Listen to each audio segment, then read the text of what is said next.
de la paix. Béni soit ton nom, Elohim. Béni soit ton nom, ancien des jours. Béni soit ton nom, alléluia. Béni soit. Juge le chapitre 11.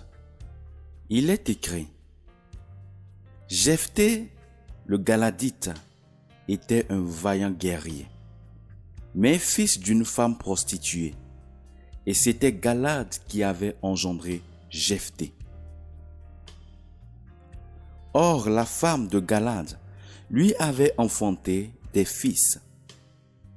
Et quand les fils de cette femme furent grands, ils chassaient Jephthé en lui disant: Tu n'auras point d'héritage dans la maison de notre père, car tu es fils d'une femme étrangère. Jephthé s'enfuit donc loin de ses frères et habita dans le pays de Tob. Alors des gens de rien s'amassèrent auprès de Jephthé, et ils faisaient des incursions avec lui. Or, quelque temps après, les enfants d'Ammon firent la guerre à Israël. Et comme les enfants d'Ammon faisaient la guerre à Israël, les anciens de Galad allèrent chercher Jephthé au pays de Tob. Et ils dirent à Jephthé: Viens et sois notre capitaine, et nous combattrons les enfants d'Ammon.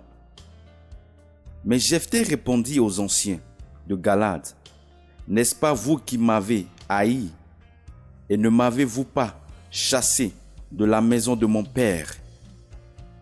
Pourquoi venez-vous vers moi, maintenant que vous êtes en peine?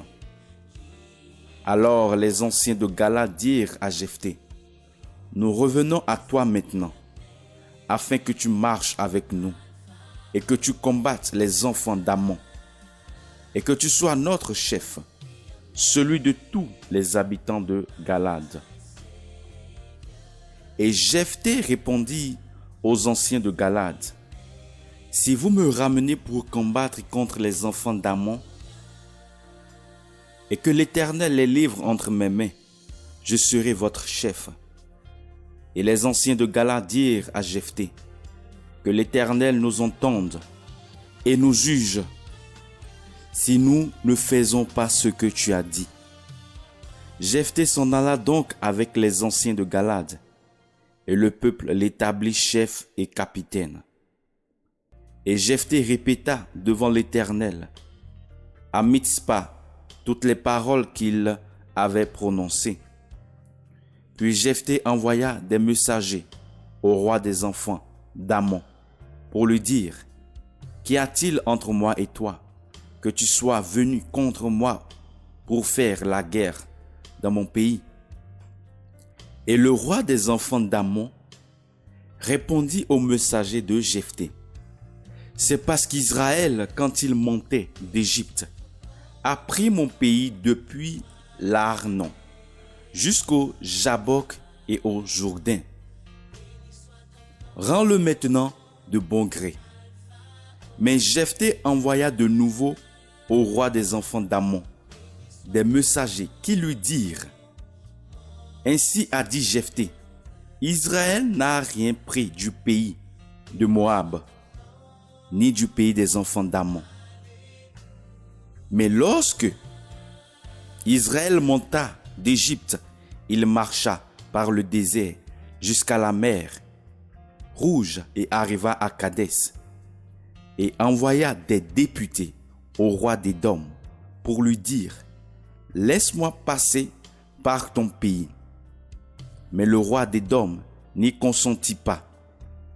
Et il en envoya de même au roi de Moab, qui refusa, et Israël resta à Kadès. Puis il marcha par le désert et fit le tour du pays d'Édom et du pays de Moab, et arriva au pays de Moab. du côté de l'Orient. Il campa au-delà de l'Arnon, sans entrer sur le territoire de Moab, car l'Arnon était la frontière de Moab. Mais Israël envoya des messagers à Sion, roi des Amoréens, roi de Hesbon. Et Israël lui fit dire, « Laisse-nous passer par ton pays jusqu'à notre destination. » Mais Sion, ne se fiant point à Israël pour le laisser passer par son pays, rassembla tout son peuple. Ils campèrent vers Jahatz et combattirent contre Israël.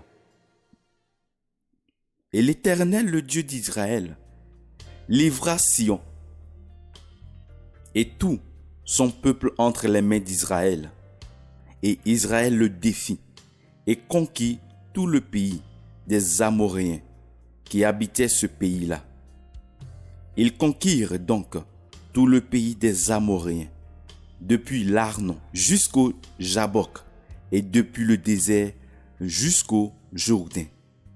Et maintenant que l'Éternel, le Dieu d'Israël, a chassé les Amoréens devant son peuple d'Israël, est-ce toi qui aurais la possession de leur pays?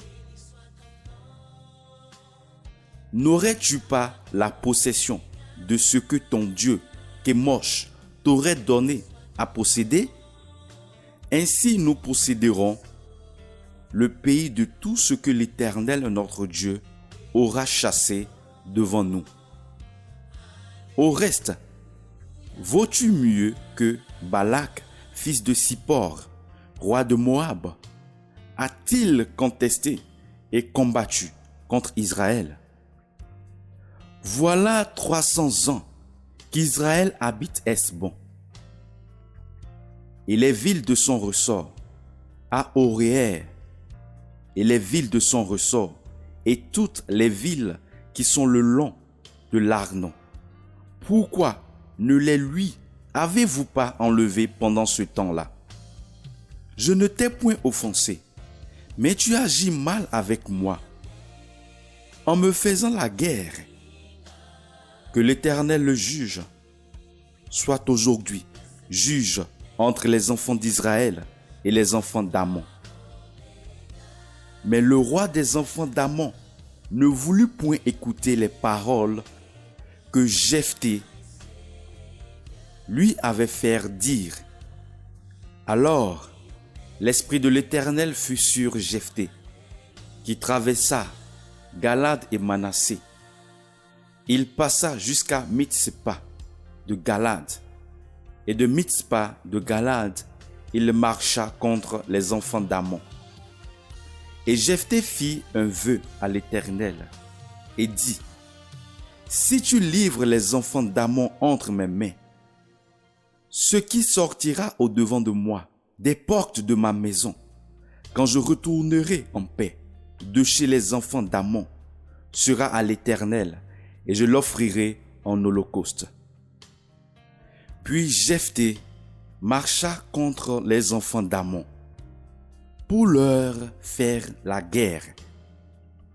Et l'Éternel les livra entre ses mains. Et il les battit depuis Aroër jusqu'à Minite, espace qui renfermait 20 villes, et jusqu'à Abel-Kéramine, la plaine des vignes. Et les enfants d'Ammon furent abaissés devant les enfants d'Israël. Et comme Jephthé venait à Mitzpa, en sa maison, voici sa fille sortie au-devant de lui avec des tambourins et des danses. Elle était son seul et unique enfant, sans qu'il eût d'autre fils ni fille. Et sitôt qu'il l'eut aperçu, il déchira ses vêtements et dit, « Ah, ma fille, tu m'accables, et tu es du nombre de ceux qui me troublent, car j'ai fait un vœu à l'Éternel, et je ne puis le révoquer. Et elle lui répondit, mon père, as-tu fait un vœu à l'Éternel? Fais-moi selon ce qui est sorti de ta bouche. Puisque l'Éternel t'a vengé de tes ennemis, les enfants d'Amon. Puis elle dit à son père, accorde-moi ceci, laisse-moi pendant 2 mois. Je m'en irai, je descendrai par les montagnes et je pleurerai ma virginité, moi et mes compagnes. Et il dit, va, et il la laissa aller pour 2 mois. Elle s'en alla donc avec ses compagnes et pleura sa virginité sur les montagnes.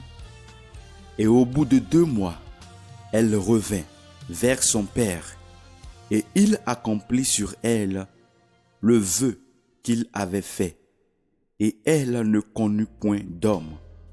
De là vint la coutume en Israël, qu'annuellement les filles d'Israël vont célébrer la fille de Jephthé, le Galadite, pendant 4 jours chaque année.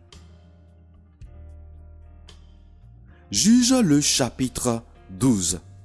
Il est écrit, les hommes d'Éphraïm s'étant rassemblés, partirent pour le nord et dirent à Jephthé, pourquoi es-tu allé combattre contre les enfants d'Amon sans nous avoir appelés à marcher avec toi? Nous brûlerons ta maison et nous te brûlerons aussi.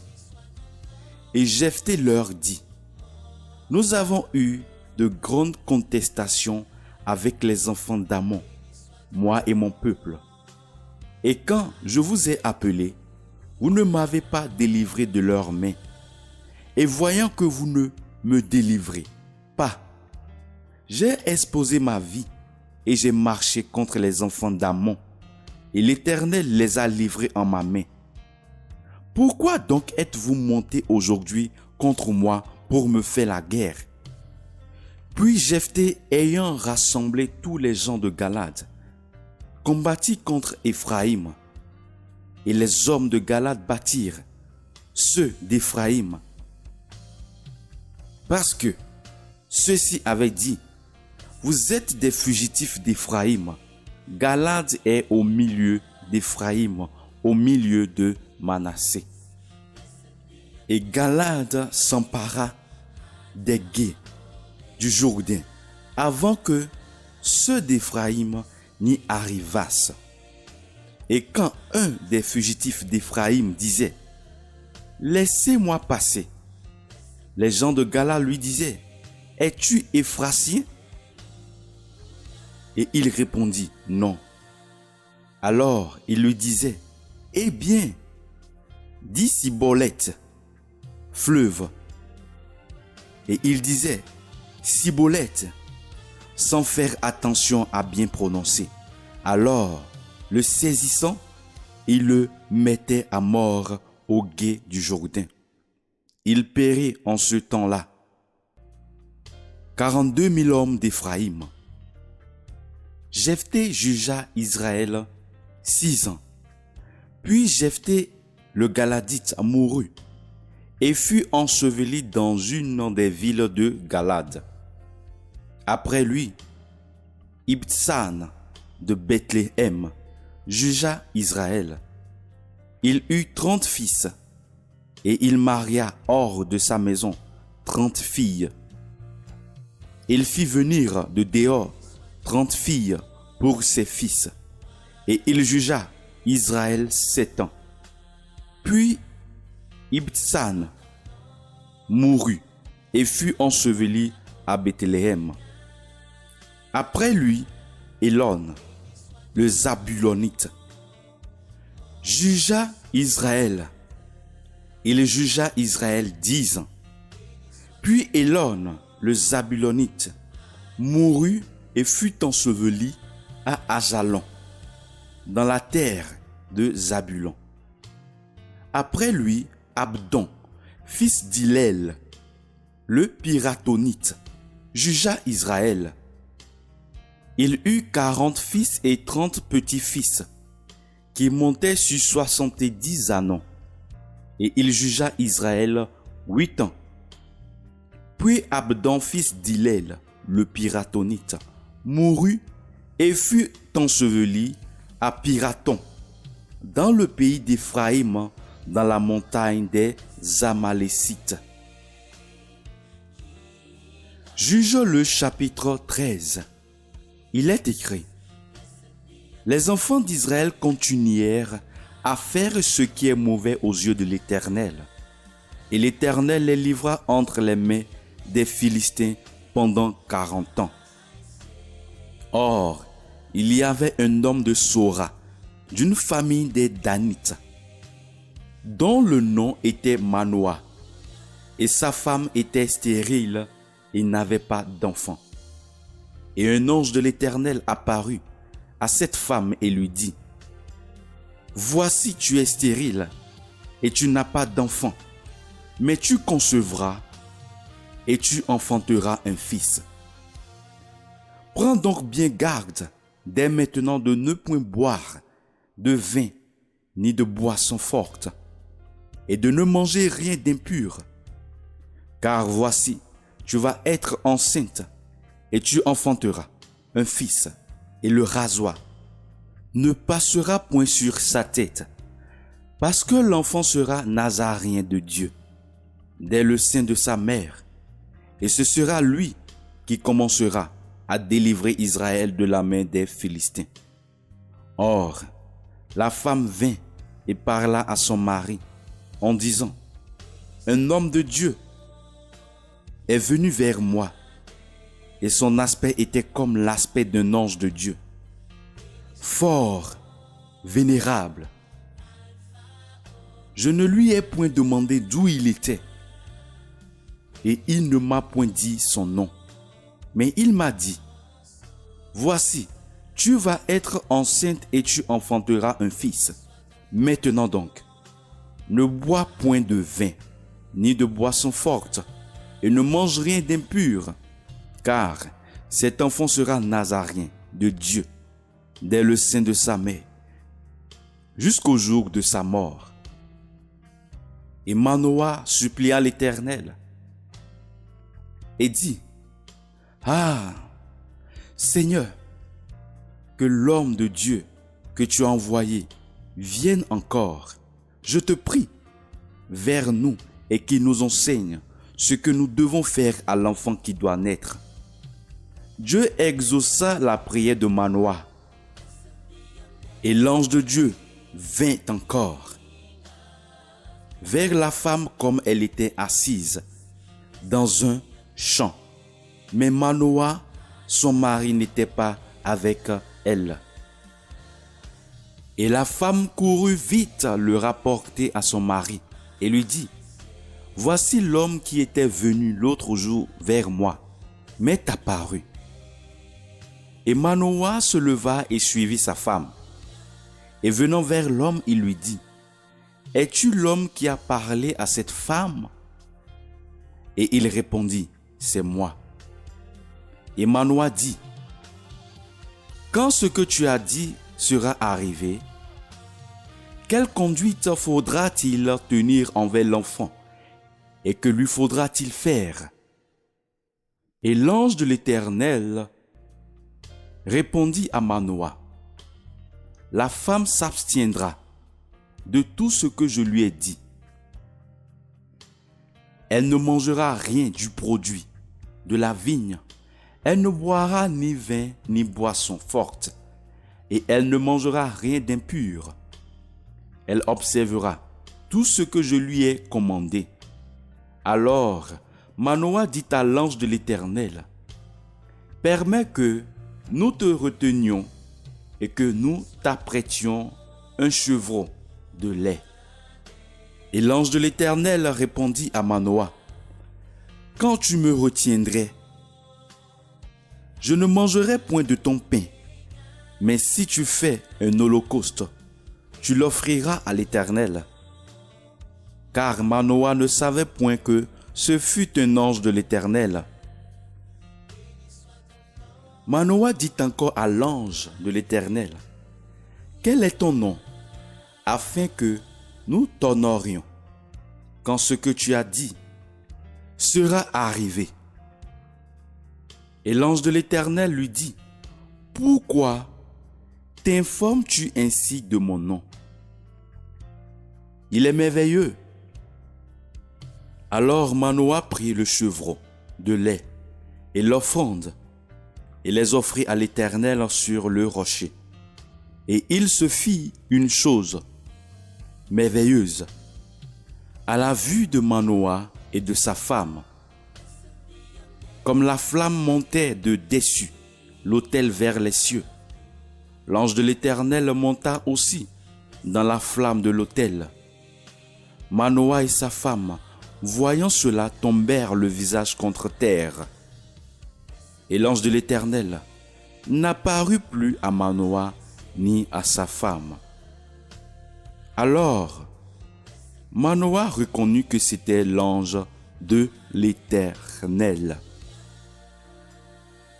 Et Manoah dit à sa femme, « Certainement nous allons mourir, car nous avons vu Dieu. » Mais sa femme lui répondit, « Si l'Éternel eût voulu nous faire mourir, il n'eût pas pris de notre main l'holocauste et l'offrande, et il ne nous eût point fait voir toutes ces choses-là. Et au temps où nous sommes, il ne nous eût pas fait entendre les choses que nous avons entendues. » Puis cette femme enfanta un fils et l'appela Samson. Et l'enfant grandit et l'Éternel le bénit. Et l'Esprit de l'Éternel commença de l'animer à Machané Dan, entre Sora et Estaol. Juge le chapitre 14. Il est écrit, « Or Samson descendit de Timna, et y vit une femme d'entre les filles des Philistins. Et étant remonté en sa maison, il le déclara à son père et à sa mère, et leur dit, « J'ai vu à Timna une femme d'entre les filles des Philistins.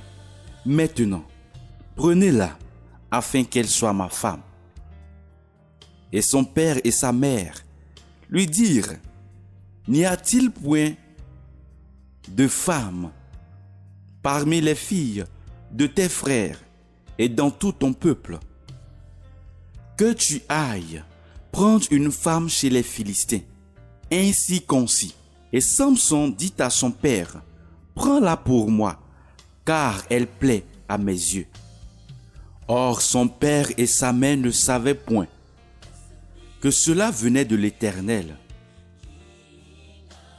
car Samson cherchait une occasion contre les Philistins. En ce temps-là, les Philistins dominaient sur Israël. Samson descendit donc à Timna avec son père et sa mère, et comme ils arrivaient aux vignes de Timna, voici un jeune lion rugissant vint à sa rencontre. Et l'Esprit de l'Éternel saisit Samson, et il déchira le lion comme il eût déchiré un chevreau, sans avoir rien en sa main. Et il ne raconta point à son père ni à sa mère ce qu'il avait fait. Il descendit donc et il parla à la femme, et elle plut aux yeux de Samson. Puis, retournant quelques jours après pour la prendre, il se détourna pour voir le cadavre du lion.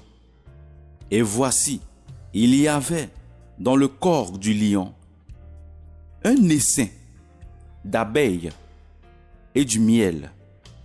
Et il en prit dans ses mains et continua son chemin en mangeant. Puis, arrivé auprès de son père et sa mère, il leur en donna. Et ils en mangèrent, mais il ne leur raconta pas qu'il avait pris ce miel dans le corps d'un lion. Cependant son père descendit chez cette femme, et Samson fit là un festin, car c'était la coutume des jeunes gens. Et sitôt qu'on le vit, on prit 30 convives pour lui faire compagnie. Or Samson leur dit: je vais vous proposer une énigme. Si vous me l'expliquez pendant les 7 jours du festin, et si vous l'avez deviné, je vous donnerai 30 tuniques et 30 robes de rechange. Mais si vous ne me l'expliquez pas, c'est vous qui me donnerez 30 tuniques et 30 robes de rechange. Et ils lui répondirent: propose ton énigme et nous l'écouterons. Il leur dit donc: de celui qui dévorait est sortie la nourriture, et du fort est sorti le doux. Et pendant 3 jours, ils ne purent expliquer l'énigme. Et le 7e jour, ils dirent à la femme de Samson: persuade à ton mari de nous expliquer l'énigme, autrement nous te brûlerons, toi et la maison de ton père. C'est pour nous dépouiller que vous nous avez invités, n'est-ce pas? La femme de Samson pleura auprès de lui en disant: certainement, tu me hais et tu ne m'aimes point. N'as-tu pas proposé une énigme aux enfants de mon peuple et tu ne me l'as pas expliqué? Et il lui répondit: voici, je ne l'ai point expliqué à mon père ni à ma mère. Te l'expliquerai-je à toi? Elle pleura ainsi auprès de lui pendant les 7 jours du festin. Et au 7e jour, il la lui expliqua parce qu'elle le tourmentait. Puis elle l'expliqua aux gens de son peuple. Les hommes de la ville lui dirent donc le 7e jour, avant que le soleil se couchât: quoi de plus doux que le miel et quoi de plus fort que le lion? Et il leur dit: si vous n'aviez pas labouré avec ma génisse, vous n'auriez pas trouvé mon énigme. Alors l'Esprit de l'Éternel le saisit, et il descendit à Askelon. Et y ayant tué 30 hommes, il prit leurs dépouilles et donna les robes de rechange à ceux qui avaient expliqué l'énigme. Puis, enflammé de colère, il remonta à la maison de son père. Et la femme de Samson fut donnée à son compagnon, avec lequel il s'était lié. Juge le chapitre 15. Il est écrit: quelque temps après, au jour de la moisson des blés, Samson alla visiter sa femme et lui porta un chevreau de lait en disant: je veux entrer vers ma femme dans sa chambre. Mais le père ne lui permit pas d'y entrer. Et le père lui dit: j'ai cru que tu avais de l'aversion pour elle. C'est pourquoi je l'ai donnée à ton compagnon. Sa jeune sœur n'est-elle pas plus belle qu'elle? Prends-la donc à sa place. Mais Samson leur dit: cette fois, je serai innocent à l'égard des Philistins, quand je leur ferai du mal. Samson s'en alla donc et attrapa 300 renards. Il prit aussi des flambeaux et il tourna les queues des renards, les unes contre les autres, et il mit un flambeau entre les 2 queues, au milieu. Puis, ayant allumé les flambeaux, il lâcha les renards dans les blés des Philistins. Il brûla ainsi tant le blé qui était en gerbe que celui qui était sur pied, et jusqu'aux plantations d'oliviers. Et les Philistins dirent: Qui a fait cela? Et on répondit: Samson, le gendre du Timnien, parce qu'il lui avait pris sa femme et l'a donnée à son compagnon. Alors les Philistins montèrent et la brûlèrent, elle et son père. Mais Samson leur dit: C'est ainsi que vous en nuisez? Cependant, je ne cesserai point que je ne me sois vengé de vous. Et il les battit dos et ventre, et en fit un grand carnage. Puis il descendit et habita dans un creux de rocher d'Étam. Alors les Philistins montèrent, campèrent en Juda, et se répandirent à Léchi. Et les hommes de Juda dirent: Pourquoi êtes-vous montés contre nous? Ils répondirent: Nous sommes montés pour lier Samson, pour lui faire comme il nous a fait. Alors 3000 hommes de Juda descendirent vers la caverne du rocher d'Étam et dirent à Samson: Ne sais-tu pas que les Philistins dominent sur nous? Pourquoi nous as-tu fait cela? Il leur répondit: Je leur ai fait comme ils m'ont fait. Ils lui dirent encore: Nous sommes descendus pour te lier, afin de te livrer entre les mains des Philistins. Et Samson leur dit: Jurez-moi que vous ne me tuerez pas. Et ils répondirent et dirent: Non, nous te lierons et nous te livrerons entre leurs mains, mais nous ne te tuerons point. Ils le lièrent donc de 2 cordes neuves et le firent sortir du rocher. Or, quand il vint à Léchi, les Philistins poussèrent des cris de joie à sa rencontre. Mais l'Esprit de l'Éternel le saisit, et les cordes qu'il avait au bras devinrent comme du lin brûlé par le feu. Ses liens tombèrent de ses mains.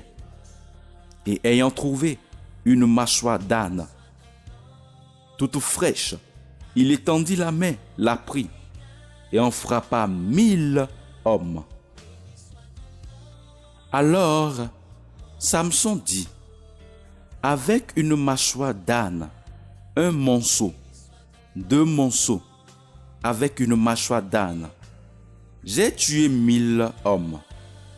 Et quand il eut achevé de parler, il jeta de sa main la mâchoire et nomma ce lieu là Ramath Léchi, la mâchoire jetée.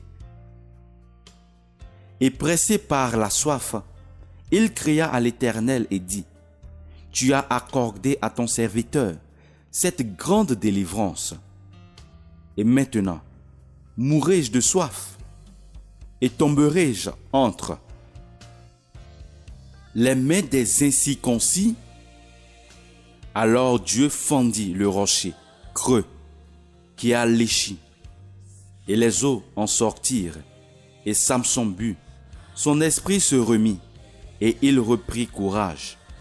C'est pourquoi ce lieu qui est à Léchi a été appelé jusqu'à ce jour En-Akoré,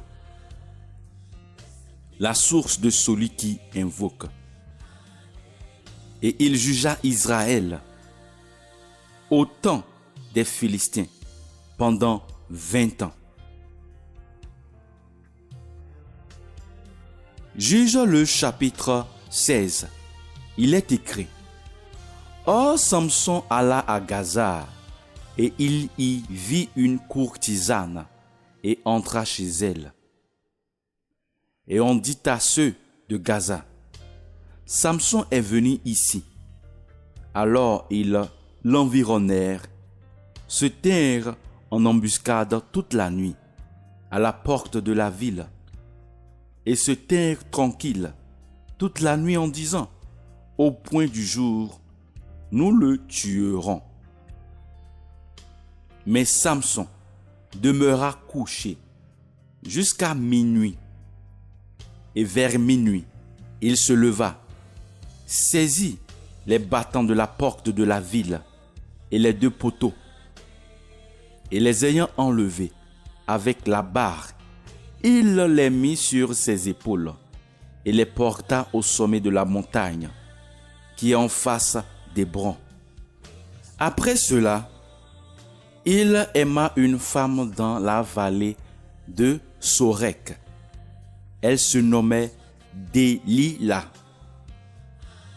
Et les princes des Philistins montèrent vers elle et lui dirent: flatte-le et sache de lui en quoi consiste sa grande force et comment nous pourrions le vaincre, afin que nous le lions pour le dompter. Et nous te donnerons chacun 1100 pièces d'argent. Délila dit donc à Samson: dis-moi, je te prie, d'où vient ta grande force et avec quoi il faudrait te lier pour te dompter? Et Samson lui répondit: si on me liait avec 7 cordes fraîches, qui ne fussent point encore sèches, je deviendrais faible et je serai comme un autre homme. Les princes des Philistins apportèrent à Délila 7 cordes fraîches, qui n'étaient point encore sèches, et elle l'en lia. Or, des gens étaient en embuscade chez elle, dans une chambre, et elle lui dit: les Philistins sont sur toi, Samson. Mais il rompit les cordes comme se rompt un cordon d'étoupe lorsqu'il sent le feu, et le secret de sa force ne fut point connu. Puis Délila dit à Samson: voici, tu t'es moqué de moi et tu m'as dit des mensonges. Je te prie, déclare-moi maintenant avec quoi il faut te lier. Et il lui répondit: si on me liait de grosses cordes neuves, dont on ne se serait jamais servi, je deviendrais faible et je serais comme un autre homme. Délila prit donc de grosses cordes neuves et elle lia Samson. Puis elle lui dit: les Philistins sont sur toi, Samson. Or, des gens étaient en embuscade dans une chambre, mais il rompit comme un fil les grosses cordes qu'il avait au bras. Puis Délila dit à Samson: jusqu'à présent tu t'es moqué de moi et tu m'as dit des mensonges. Déclare-moi avec quoi il faudrait te lier. Et il lui dit: ce serait si tu tissais 7 tresses de ma tête dans la chaîne de ton métier. Et elle les fixa par la cheville. Et elle dit: les Philistins sont sur toi, Samson.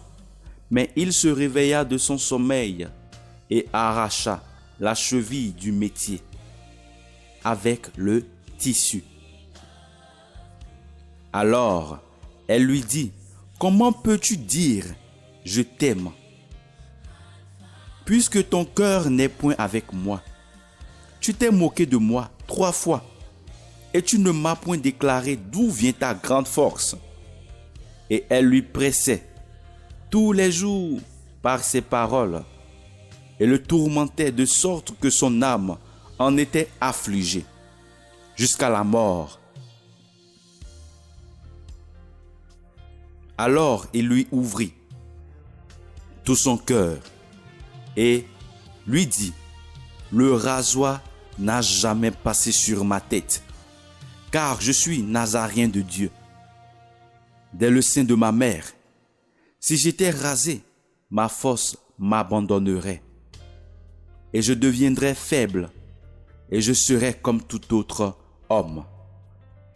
Delilah, voyant qu'il lui avait ouvert tout son cœur, envoya appeler les princes des Philistins et leur fit dire, « Montez cette fois, car il m'a ouvert tout son cœur. » Les princes des Philistins montèrent donc vers elle et apportèrent l'argent dans leurs mains.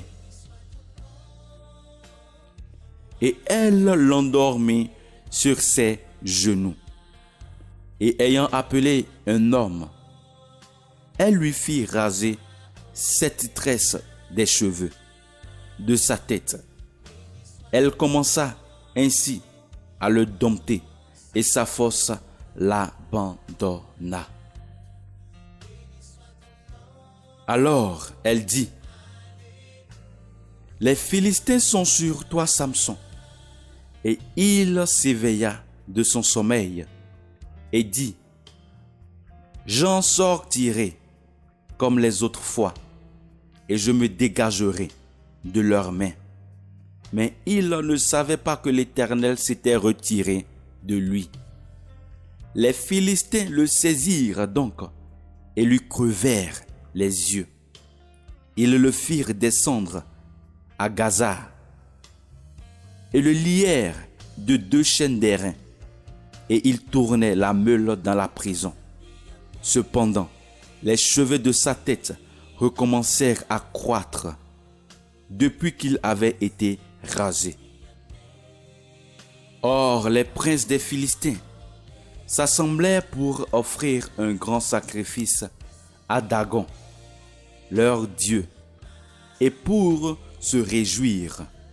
Et ils dirent, « Notre Dieu a livré entre nos mains Samson, notre ennemi. » Et quand le peuple le vit, ils célébraient leur Dieu en disant, « Notre Dieu a livré entre nos mains notre ennemi, le destructeur de notre pays, et celui qui en a tant tué d'entre nous. » Or, comme ils avaient le cœur joyeux, ils dirent, « Faites venir Samson, et qu'il nous divertisse. » Ils appelèrent donc Samson et le tirèrent de la prison, et il jouait devant eux, et ils le firent tenir entre les piliers.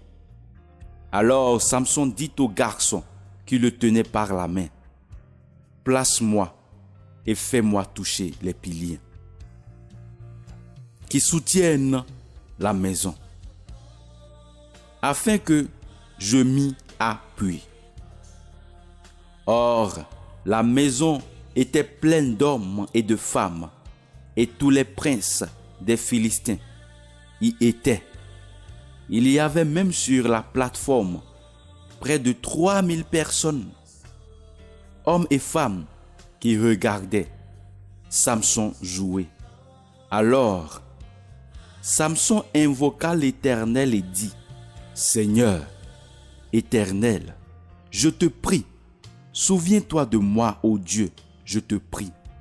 Fortifie-moi seulement cette fois, et que je me venge des Philistins pour la perte de mes 2 yeux. » Et Samson embrassa les 2 piliers du milieu sur lesquels la maison reposait. Et il s'appuya contre eux. L'un était à sa droite et l'autre à sa gauche. Et il dit, « Que je meure avec les Philistins. » Puis, il s'étendit de toute sa force, et la maison tomba sur les princes et sur tout le peuple qui y était. Et il fit mourir beaucoup plus de gens dans sa mort qu'il n'en avait fait mourir pendant sa vie. Ensuite, ses frères et toute la maison de son père descendirent et l'emportèrent, et étant remontés, ils l'ensevelirent entre Sora et Estaol, dans le tombeau de Manoah. Son père, il avait jugé Israël pendant 20 ans. Juge le chapitre 17. Il est écrit: il y avait un homme de la montagne d'Éphraïm dont le nom était Mika. Il dit à sa mère: les 1100 pièces d'argent qui te furent prises et pour lesquelles tu fis des imprécations. Même à mes oreilles, voici cet argent est entre mes mains, c'est moi qui l'avais pris. Alors sa mère dit: que mon fils soit béni par l'Éternel. Et il rendit à sa mère les 1100 pièces d'argent. Sa mère dit: je consacre de ma main cet argent à l'Éternel pour mon fils, afin d'en faire une image taillée et une image de fonte. Et maintenant, je te le rends. Il rendit l'argent à sa mère, et elle en prit 200 pièces, et les donna au fondeur, qui en fit une image taillée et une image de fonte. Et elles furent dans la maison de Mika. Ainsi ce Mika eut une maison de Dieu. Il fit un éphod et des téraphim, et consacra l'un de ses fils, qui lui servit de sacrificateur. En ce temps-là, il n'y avait point de roi en Israël. Chacun faisait ce qui lui semblait bon. Or, il y avait un jeune homme de Bethléem, de Juda, de la famille de Juda, qui était lévite, et il séjournait là. Cet homme partit de la ville de Bethléem, de Juda, pour aller demeurer où il trouverait son avantage. Et il vint en poursuivant son chemin à la montagne d'Éphraïm jusqu'à la maison de Mika. Et Mika lui dit: d'où viens-tu? Le Lévite lui répondit: je suis de Bethléem, de Juda, et je cherche une demeure où je trouverai mon avantage.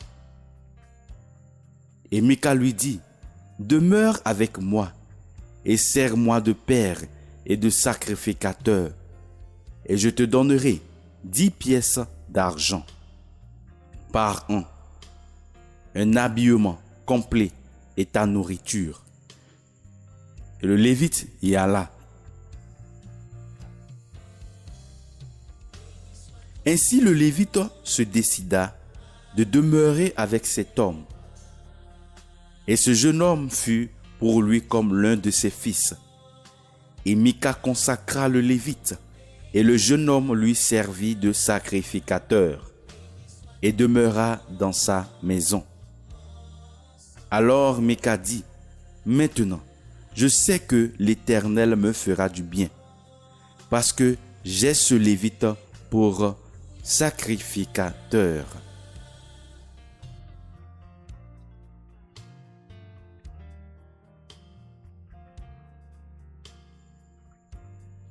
Juge le chapitre 18. Il est écrit: en ce temps-là, il n'y avait point de roi en Israël. Et la tribu de Dan cherchait en ce temps-là un domaine pour elle, afin d'y habiter, car jusqu'alors, il ne lui était point échu d'héritage parmi les tribus d'Israël. Les enfants de Dan envoyèrent donc 5 hommes de leur famille, pris d'entre eux tous gens vaillants de Sora et d'Estaol pour explorer le pays et le reconnaître. Et ils leur dirent, allez explorer le pays. Ils vinrent dans la montagne d'Éphraïm, qu'à la maison de Mika, et ils y passaient la nuit. Et comme ils étaient auprès de la maison de Mika, ils reconnurent la voix du jeune Lévite. Et s'étant approchés de cette maison, ils lui dirent, « Qui t'a amené ici? Que fais-tu dans ce lieu? Et qu'as-tu ici? » Et il répondit, « Mika fait pour moi telle et telle chose. Il me donne un salaire et je lui sers de sacrificateur. » Ils dirent encore, « Nous te prions, consulte Dieu, afin que nous sachions si le voyage que nous entreprenons sera heureux. » Et le sacrificateur leur dit, « Allez en paix, l'Éternel a devant ses yeux le voyage que vous entreprenez. » Ces 5 hommes partirent donc et ils arrivaient à Laïs. Ils virent que le peuple qui était habitait en sécurité à la manière des Sidoniens, tranquilles et confiants, sans qu'une personne dans le pays eût autorité sur eux et leur fit injure en rien. Ils étaient éloignés des Sidoniens et ils n'avaient affaire avec personne.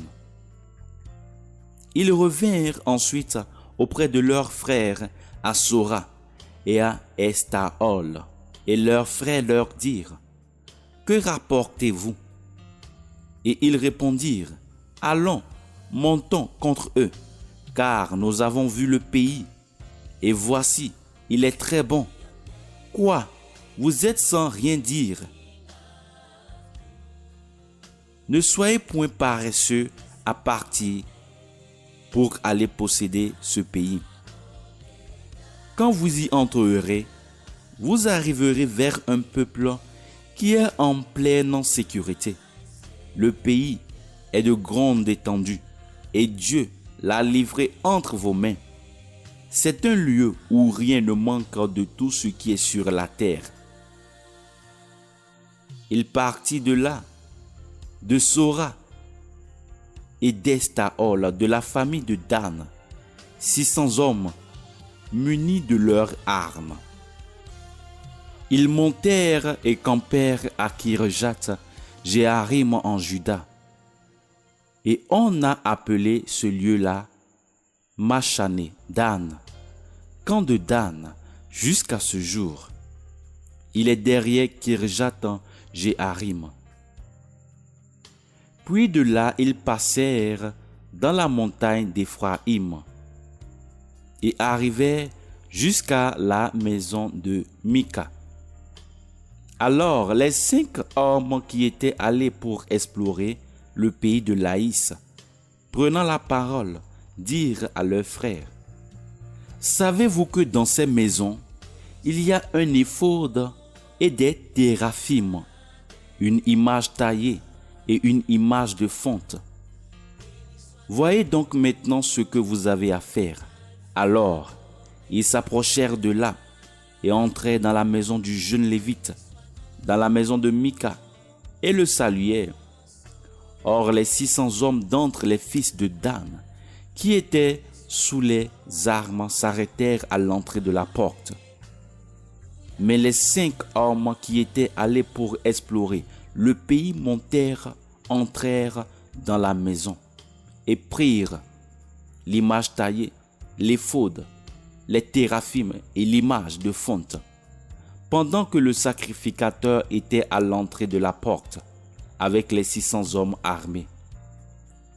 Étant donc entrés dans la maison de Mika, ils prirent l'image taillée, l'éphod, les téraphim et l'image de fonte. Et le sacrificateur leur dit, « Que faites-vous » Mais ils lui dirent, « Tais-toi et mets ta main sur ta bouche et viens avec nous. Tu nous serviras de père et de sacrificateur.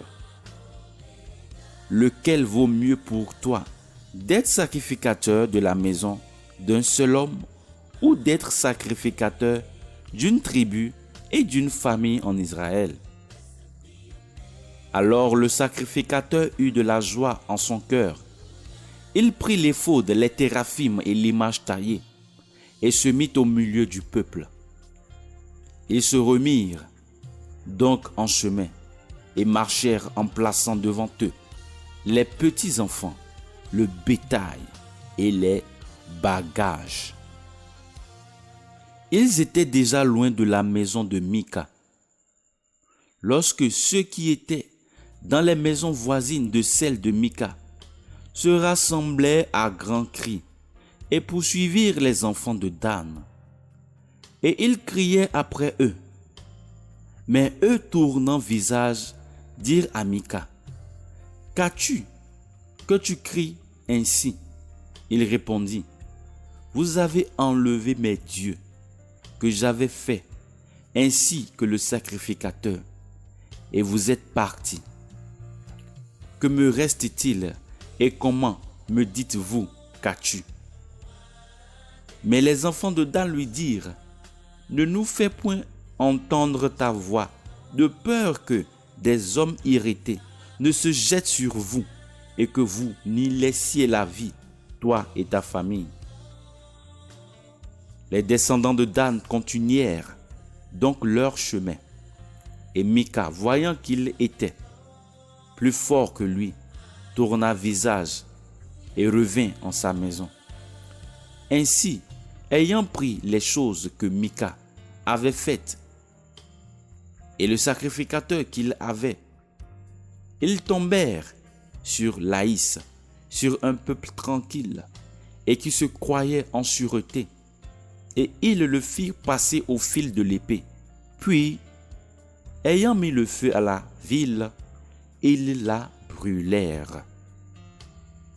Et il n'y eut personne qui la délivra, car elle était loin de Sidon. Ses habitants n'avaient aucun commerce avec personne, et elle était située dans la vallée qui s'étend vers Beth-Rehob. Ils rebâtirent la ville et y habitèrent. Et ils nommèrent cette ville-là Dan, d'après le nom de Dan, leur père, qui était né à Israël. Mais le nom de la ville était auparavant Laïs. Puis les enfants de Dan dressaient pour eux l'image taillée. Et Jonathan, fils de Gershon, fils de Manassé, lui et ses enfants, furent sacrificateurs pour la tribu de Dan jusqu'au jour où ils furent conduits hors du pays. Ils établirent pour eux l'image taillée que Mika avait faite pendant tout le temps que la maison de Dieu fut à Silo.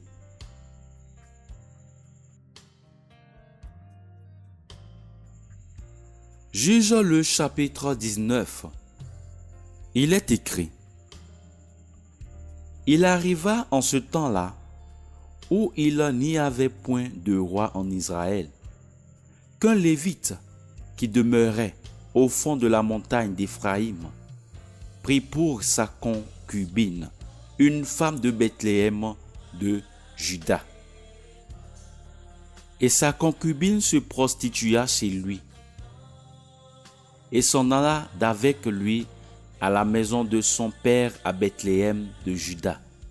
Et elle y resta l'espace de 4 mois. Ensuite son mari se leva et il s'en alla après elle pour lui parler selon son cœur et la ramener. Il avait avec lui son serviteur et 2 ânes, et elle le fit entrer dans la maison de son père. Et le père de la jeune femme, le voyant venir, le reçut avec joie. Son beau-père, le père de la jeune femme, le retint chez lui, et il demeura avec lui 3 jours. Ils y mangèrent et burent, et y passaient la nuit.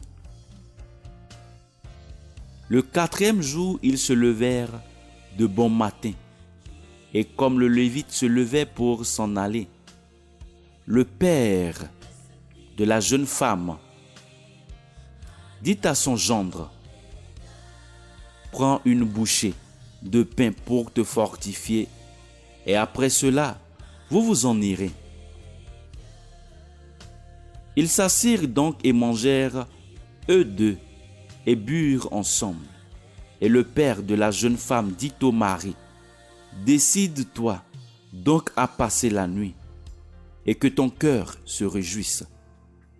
Et comme le mari se levait pour s'en aller, son beau-père le pressa tellement qu'il revint et passa encore la nuit. Et au 5e jour, il se leva de bon matin pour s'en aller. Et le père de la jeune femme lui dit: je te prie, fortifie ton cœur. Or, il tardait jusqu'au déclin du jour, pendant qu'ils mangeaient tous 2. Alors le mari se leva pour s'en aller, lui et sa concubine et son serviteur. Mais son beau-père, père de la jeune femme, lui dit: voici maintenant, le jour baisse, le soir approche. Passez ici la nuit, je vous prie. Voici le jour fini, passez ici la nuit, et que ton cœur se réjouisse. Demain matin, vous vous lèverez pour continuer votre chemin, et tu t'en iras en ta maison. Mais le mari ne voulut point passer la nuit. Il se leva et s'en alla et vint jusque devant Jébu, qui est à Jérusalem, ayant avec lui ses 2 ânes bâtés, et sa concubine était avec lui. Lorsqu'ils furent près de Jébu, le jour avait beaucoup baissé.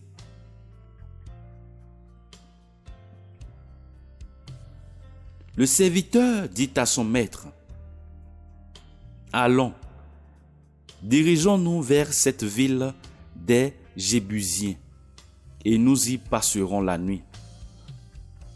Son maître lui répondit: nous n'entrerons pas dans une ville d'étrangers, où il n'y a point d'enfants d'Israël, mais nous irons jusqu'à Gibéa. Il dit encore à son serviteur: marche et nous gagnerons l'un de ces lieux-là, Gibéa ou Rama, et nous y passerons la nuit. Ils passaient donc plus avant et marchèrent, et le soleil se coucha comme ils étaient près de Gibéa, qui appartient à Benjamin. Alors ils se dirigeaient vers Gibéa pour y entrer et y passer la nuit. Ils y entrèrent donc et se tinrent sur la place de la ville. Il n'y eut personne qui les reçut dans sa maison pour y passer la nuit.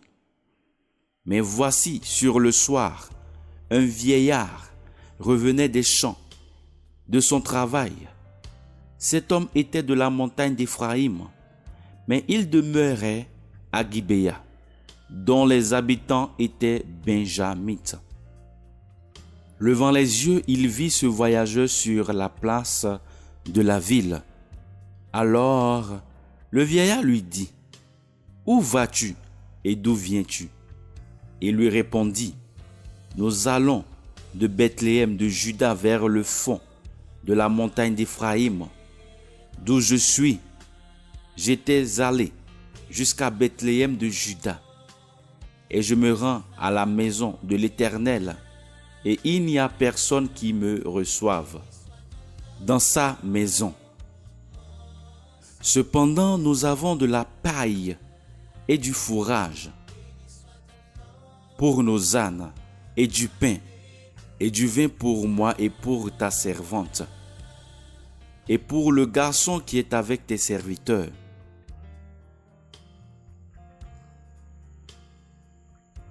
Il ne nous manque rien. Et le vieillard lui dit, la paix soit avec toi. Je me charge de tout ce dont tu auras besoin. Tu ne passeras pas la nuit sur la place. Alors, il le fit entrer dans sa maison et il donna à manger aux ânes. Ils lavèrent aussi leurs pieds, puis ils mangèrent et burent. Comme leur cœur se réjouissait, voici les gens de la ville, des hommes pervers, environnèrent la maison, heurtèrent à la porte et dirent au vieillard, maître de la maison, fais sortir cet homme qui est entré chez toi, pour que nous le connaissions. Mais l'homme, le maître de la maison, sortit vers eux et leur dit, non, mes frères, ne faites point le mal, je vous prie. Puisque cet homme est entré dans ma maison, ne commettez pas cette infamie. Voici, j'ai une fille vierge, et cet homme a sa concubine. Je vous les amènerai dehors, vous leur ferez violence, et vous ferez d'elle ce qui vous plaira. Mais ne commettez pas sur cet homme une action si infâme. Mais ces gens-là ne voulurent point l'écouter. Alors, l'homme prit sa concubine et la leur amena, et ils la connurent. Et ils abusèrent d'elle toute la nuit jusqu'au matin. Puis ils la renvoyaient au lever de l'aurore. Et comme le jour approchait, cette femme alla tomber à la porte de la maison de l'homme où était son mari, et y demeura jusqu'au jour. Et le matin, son mari se leva, ouvrit la porte et sortit pour continuer son chemin. Mais voici la femme, sa concubine, était étendue à la porte de la maison, les mains sur le seuil. Et il lui dit, lève-toi et allons-nous-en. Mais elle ne répondit pas. Alors il la chargea sur un âne et se mit en chemin et s'en retourna chez lui. Puis étant venu dans sa maison, il prit un couteau, saisit sa concubine et la coupa membre par membre en 12 parts, qu'il envoya dans tout le territoire d'Israël. Et tous ceux qui virent cela dirent, on n'a jamais fait ni vu rien de pareil, depuis que les enfants d'Israël sont montés hors du pays d'Égypte jusqu'à ce jour. Faites attention à cela, consultez-vous et prononcez. Juge le chapitre 20. Alors, tous les enfants d'Israël sortirent depuis Dan jusqu'à Beer-Shéba et jusqu'au pays de Galade. Et l'assemblée se réunit comme si ce n'eût été qu'un seul homme devant l'Éternel à Mitspa. Et les chefs de tout le peuple et toutes les tribus d'Israël se présentèrent dans l'assemblée du peuple de Dieu, au nombre de 400 000 hommes de pied, portant l'épée. Or, les enfants de Benjamin apprirent que les enfants d'Israël étaient montés à Mitspa. Et les enfants d'Israël dirent, parlez, comment ce crime a-t-il été commis? Et le Lévite, le mari de la femme qu'on avait tuée, répondit et dit, j'étais entré à Gibéa de Benjamin, moi et ma concubine, pour y passer la nuit. Les maîtres de Gibéa se sont élevés contre moi, et ils ont environné de nuit la maison où j'étais, prétendant me tuer, et ils ont fait violence à ma concubine, et elle en est morte. Alors, ayant pris ma concubine, je l'ai mise en pièces, et j'en ai envoyé partout le territoire de l'héritage d'Israël, car ils ont commis un crime énorme et une infamie en Israël. Vous voici tous, enfants d'Israël, consultez-vous, donnez ici votre avis. Et tout le peuple se leva comme un seul homme en disant, aucun de nous n'ira dans sa tente et personne ne se retirera dans sa maison. Mais voici ce que nous ferons maintenant à Gibéa. Nous marcherons contre elle d'après le sort. Nous prendrons 10 hommes sur 100 d'entre toutes les tribus d'Israël, et 100 sur 1000, et 1000 sur 10 000, afin qu'ils prennent des vivres pour le peuple, et que se rendant à Gibéa de Benjamin, on la traite selon l'infamie du crime qu'elle a commis en Israël. Ainsi tous les hommes d'Israël s'assemblaient contre cette ville-là, unis comme un seul homme. Les tribus d'Israël envoyaient des hommes de toute la tribu de Benjamin pour dire, quelle méchante action a-t-on commise parmi vous? Livrez-nous maintenant ces hommes pervers qui sont à Gibéa, afin que nous les fassions mourir et que nous ôtions le mal du milieu d'Israël. Mais les Benjamites ne voulurent point écouter la voix de leurs frères, les enfants d'Israël. Et les enfants de Benjamin sortirent de leur ville et s'assemblèrent à Gibéa pour aller combattre les enfants d'Israël. En ce jour-là, on fit le dénombrement des enfants de Benjamin, venus des villes, et il se trouva 26 000 hommes tirant l'épée, sans les habitants de Gibéa, dont on fit aussi le dénombrement, formant 700 hommes d'élite. Parmi tout ce peuple, il y avait 700 hommes d'élite qui ne se servaient pas de la main droite. Tous ceux-là lançaient des pierres avec une fronde contre un chevau et ne le manquaient pas. On fit aussi le dénombrement des hommes d'Israël, sans compter ceux de Benjamin. Et il s'en trouva 400 000 hommes tirant l'épée, tous gens de guerre. Ils partirent donc, montèrent à Béthel et consultèrent Dieu. Et les enfants d'Israël dirent, qui de nous montera le premier pour faire la guerre aux enfants de Benjamin? Et l'Éternel répondit, Juda montera le premier. Dès le matin, les enfants d'Israël se mirent donc en marche et campèrent près de Gibéa. Et les hommes d'Israël sortirent pour combattre ceux de Benjamin et se rangèrent en bataille contre eux devant Gibéa. Alors les enfants de Benjamin sortirent de Gibéa, et ce jour-là, ils leur étendirent par terre 22 000 hommes d'Israël.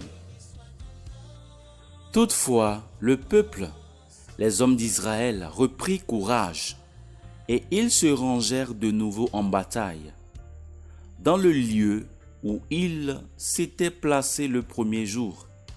Et les enfants d'Israël montèrent et pleuraient devant l'Éternel jusqu'au soir.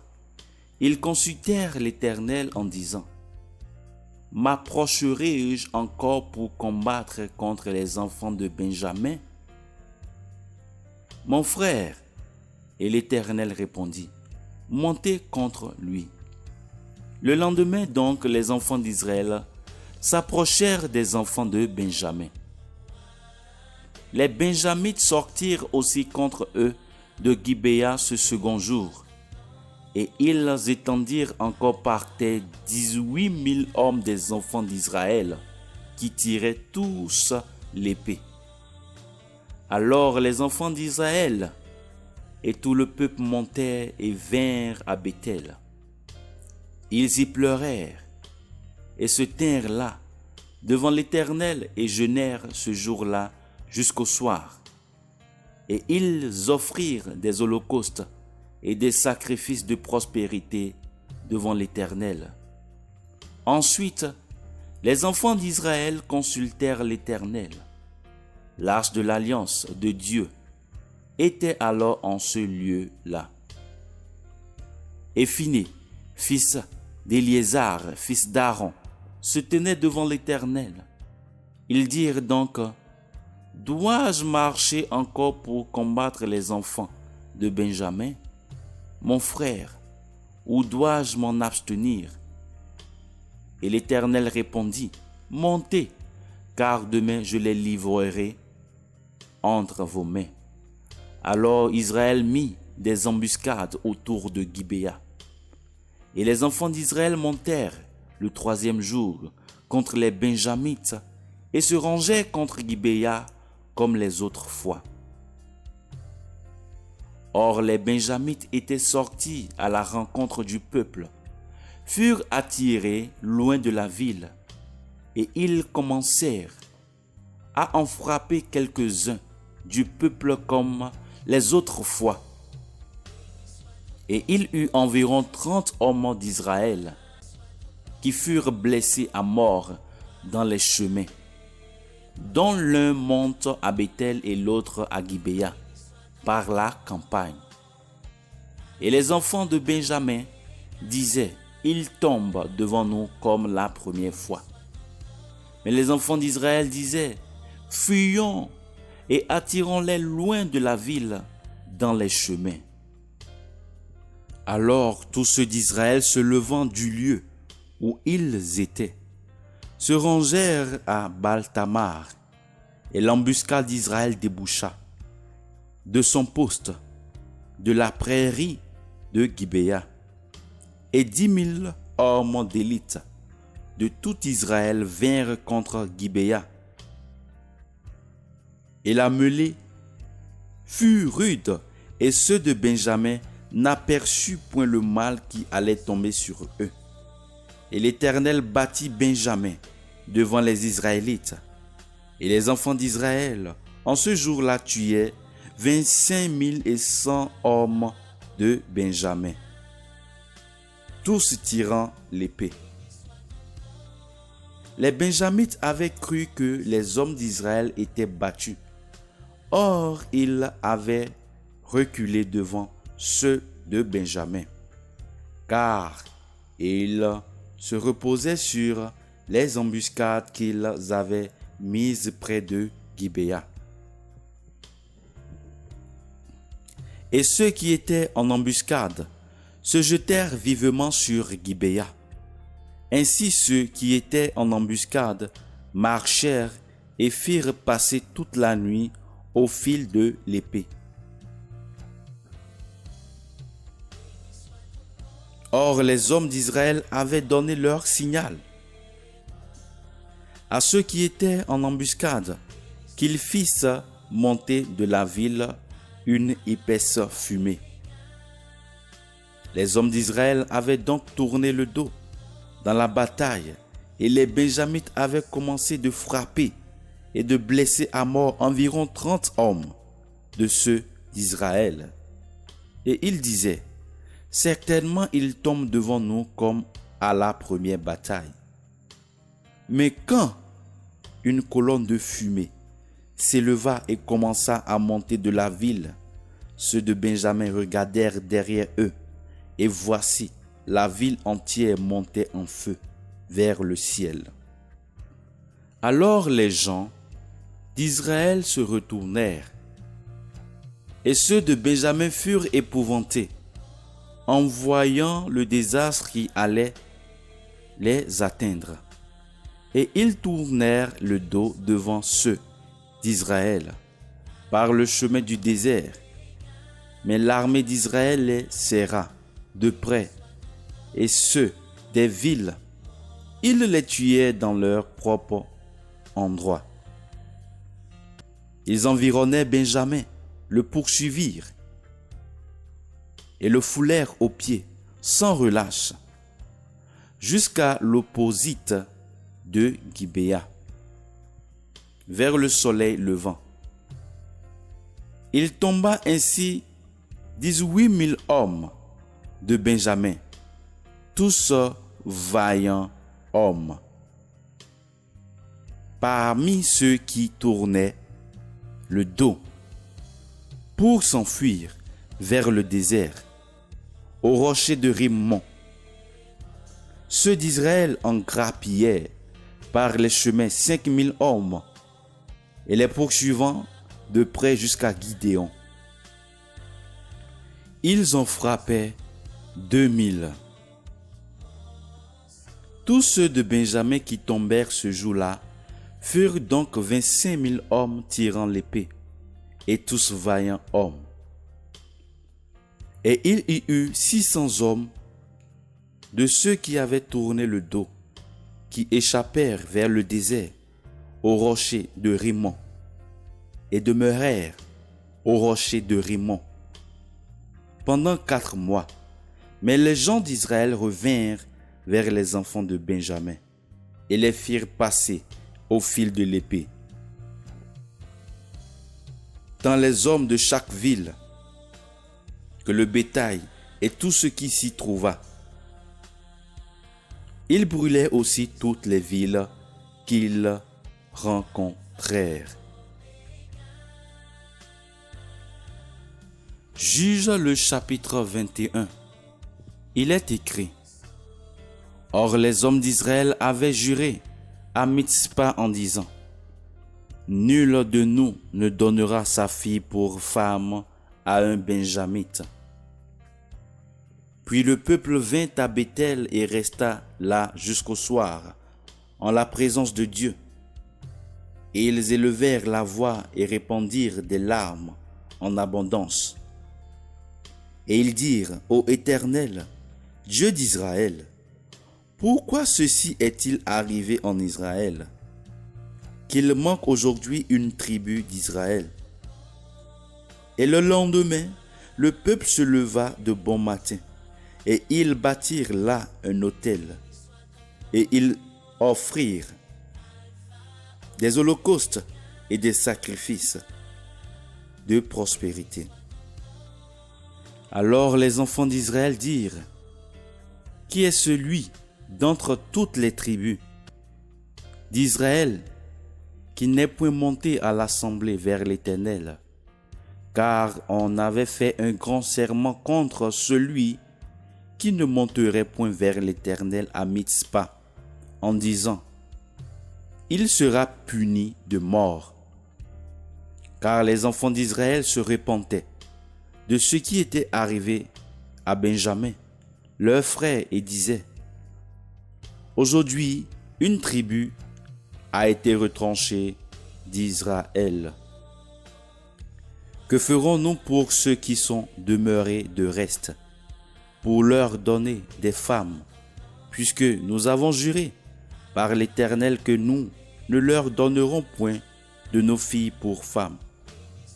Ils dirent donc: Y a-t-il quelqu'un d'entre les tribus d'Israël qui ne soit point monté vers l'Éternel à Mitzpa? Et voici, personne de Jabès, de Galade, n'était venu au camp à l'assemblée. Quand on fit le dénombrement du peuple, nul ne s'y trouva des habitants de Jabès de Galade. Alors l'assemblée y envoya 12 000 hommes des plus vaillants et leur donna cet ordre: Allez et faites passer au fil de l'épée les habitants de Jabès, de Galade, tant les femmes que les petits enfants. Alors, donc ce que vous ferez, vous vouerez à l'interdit tout mâle et toute femme qui a connu la couche d'un homme. Et il trouvait parmi les habitants de Jabès de Galade 400 filles vierges qui n'avaient point connu la couche d'un homme. Et ils les amenèrent au camp, à Silo, qui est au pays de Canaan. Alors toute l'assemblée envoya parler aux Benjamites, qui étaient au rocher de Rimmon, et on leur annonça la paix. En ce temps-là, les Benjamites revinrent et on leur donna les femmes, à qui on avait laissé la vie parmi les femmes de Jabès de Galade. Mais il ne s'en trouva pas assez pour eux. Et le peuple se repentait au sujet de Benjamin, car l'Éternel avait fait une brèche aux tribus d'Israël. Et les anciens de l'assemblée dirent: que ferons-nous pour donner des femmes à ceux qui restent? Car les femmes des Benjamites ont été exterminées. Et ils dirent: ceux qui sont réchappés posséderont ceux qui appartenaient à Benjamin, afin qu'une tribu ne soit pas retranchée d'Israël. Cependant, nous ne pouvons pas leur donner des femmes d'entre nos filles, car les enfants d'Israël ont juré en disant: maudit soit celui qui donnera une femme à Benjamin. Et ils dirent: voici, il y a chaque année une fête de l'Éternel à Silo, qui est au nord de Béthel et à l'orient du chemin qui monte de Béthel à Sichem et au midi de Lébona. Et ils donnèrent cet ordre aux enfants de Benjamin: allez et placez-vous en embuscade dans les vignes. Et quand vous verrez que les filles de Silo sortiront pour danser au son des flûtes, alors vous sortirez des vignes et vous enlèverez chacun pour vous une femme d'entre les filles de Silo, et vous en irez au pays de Benjamin. Et quand leur père ou leurs frères viendront se plaindre auprès de nous, nous leur dirons: ayez pitié d'eux pour l'amour de nous, parce que nous n'avons point pris de femmes pour chacun d'eux dans cette guerre. Car ce n'est pas vous qui les leur avez donnés. En ce cas, vous auriez été coupables. Les enfants de Benjamin firent ainsi et prirent des femmes selon leur nombre d'entre les danseuses qu'ils enlevèrent. Puis ils partirent et retournèrent dans leur héritage. Ils rebâtirent des villes et y habitèrent. Dans le même temps, les enfants d'Israël s'en retournèrent de là, chacun en sa tribu et dans sa famille. Ils s'en allèrent de là, chacun dans son héritage. En ces jours-là, il n'y avait point de roi en Israël, mais chacun faisait ce qui lui semblait bon. Béni soit le nom de l'Éternel. Béni soit ton nom. Béni soit ton nom éternel. Le nom au-dessus. Le nom de Jésus. Béni soit ton nom, Prince de la paix. Béni soit ton nom, Elohim.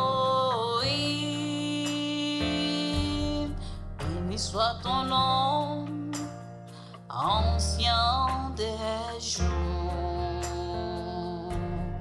Béni soit ton nom,